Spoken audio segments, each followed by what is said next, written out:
வணக்கம். Welcome to your recipes diary. வழக்கமாக கோதுமை தோசைனாலே நிறைய பேர் விரும்பி சாப்பிட மாட்டாங்க. ஆனால் இன்னைக்கு நம்ம நல்ல மசாலாலாம் அரைச்சி ரொம்ப சுவையாக கோதுமை அடை தோசையும் அதுக்கு தொட்டுக்க நல்ல ஒரு பர்ஃபெக்டான கார சட்னியும் செய்ய போகிறோம்.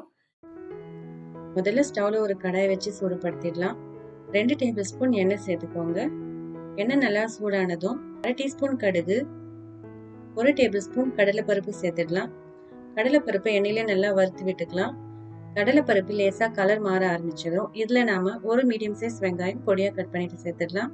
வெங்காயத்தை லைட்டா வதக்கி விட்டாலே போதும். இப்போ இதுல ஒரு சின்ன சைஸ் தக்காளி இந்த மாதிரி கட் பண்ணிட்டு சேர்த்துக்கோங்க. தக்காளி நல்லா சாஃப்ட் ஆகுற வரைக்கும் வதக்கி விட்டுடலாம். இப்போ இதுல ஒரு சின்ன கேரட் துருவிட்டு சேர்த்துடலாம். கேரட்டு ஒரு நிமிஷம் நல்லா வதக்கி விட்டுக்கலாம். கடைசியா இதுல ஒரு கைப்பிடி அளவு கொத்தமல்லி இந்த மாதிரி பொடியா கட் பண்ணிட்டு சேர்த்துடுங்க. ஒரு நல்லா கலந்து விட்டுட்டு இப்போ நாம ஸ்டவ் ஆஃப் பண்ண வேணாம். இதை அப்படியே வெளியே ஒரு பிளேட்ல எடுத்து வச்சு ஆற விட்டுடலாம். நம்ம அடை மாவுல இதை அப்படியே சூடா சேர்க்காம கொஞ்சம் ஆற விட்டு சேர்த்துக்கலாம். அடுத்ததா நம்ம தக்காளி கார சட்னி எப்படி செய்யுதுன்னு பார்த்துக்கலாம். அதுக்கு நான் இதே கடாயிலேயே 2 டேபிள் ஸ்பூன் எண்ணெய் சேர்த்துக்கிறேன். எண்ணெய் நல்லா சூடானதும் இதுல வெங்காயம் சேர்த்துடலாம். நான் இன்னைக்கு இதுல 30 சின்ன வெங்காயம் சேர்த்திருக்கேன். நீங்க பெரிய வெங்காயம் சேர்க்கறதுனா 2 மீடியம் சைஸ் வெங்காயம் கட் பண்ணிட்டு சேர்த்துக்கலாம். இப்போ இதுலயே 3 மீடியம் சைஸ் தக்காளி கட் பண்ணிட்டு சேர்த்துக்கலாம். 8ல இருந்து 10 பல் பூண்டு சேர்த்துக்கலாம். 7 வரமிளகாய் சேர்த்துக்கலாம்.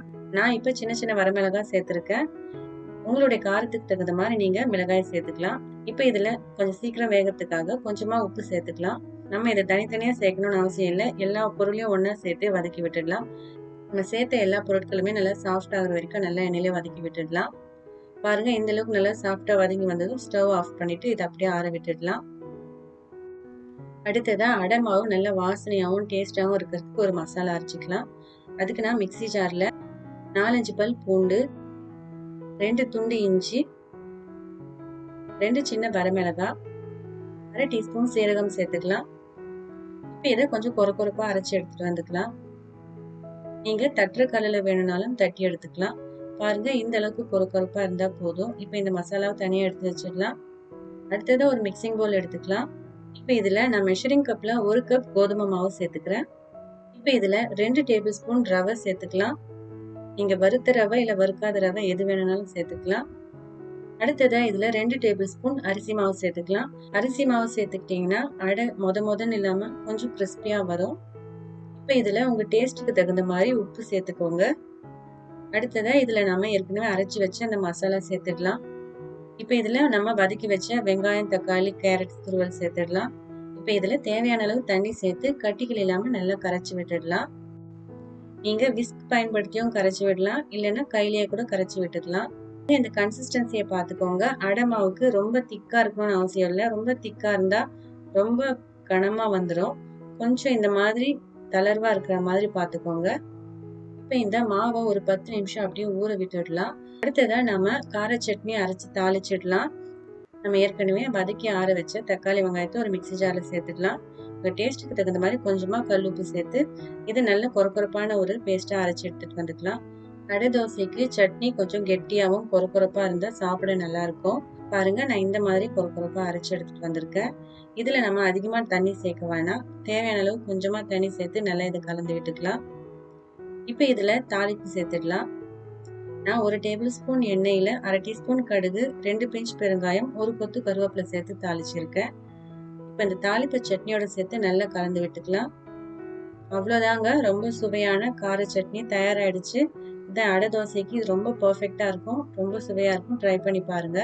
இப்போ நம்ம கோதுமை மாவு அடை தோசை போடுறதுக்கு அடை மாவு தயாரா இருக்கு. அடுத்ததா தோசை போடுறதுக்கு ஸ்டவ்ல ஒரு தோசைக்கல் வச்சு சூடுபடுத்திடலாம். தோசைக்கல் நல்லா சூடானதுக்கு அப்புறமா சிம்ல வச்சிடுங்க. இதுல கொஞ்சமா தண்ணி தெளிச்சு விட்டுக்கலாம். நான் ஏற்கனவே தோசை போடுறதுனால இதுல எண்ணெய் இருக்கு, அதனால நான் ஒரு வெங்காயம் வச்சு நல்லா தடவி விட்டுக்கிறேன். இப்ப இதுல 2 கரண்டி மாவு ஊத்திக்கலாம். இப்ப இதை முடிஞ்ச வரைக்கும் கொஞ்சம் நைஸா நல்லா தடவி விட்டுக்கலாம். இப்ப தோசைக்கு தேவையான எண்ணெய் விட்டுக்கலாம். கம்மியான தீயிலேயே ஒரு 2 நிமிஷம் நல்லா வேக விடலாம். இப்ப இதை நம்ம திருப்பி போட்டுடலாம். இப்ப இன்னொரு பக்கமும் ஒரு நிமிஷம் நல்லா வேக விடலாம். இப்ப நாம அடை தோசையை எடுத்துடலாம். அவ்வளவுதாங்க, ரொம்ப சுவையான கோதுமை மாவு அடை தோசை தயாராயிடுச்சு.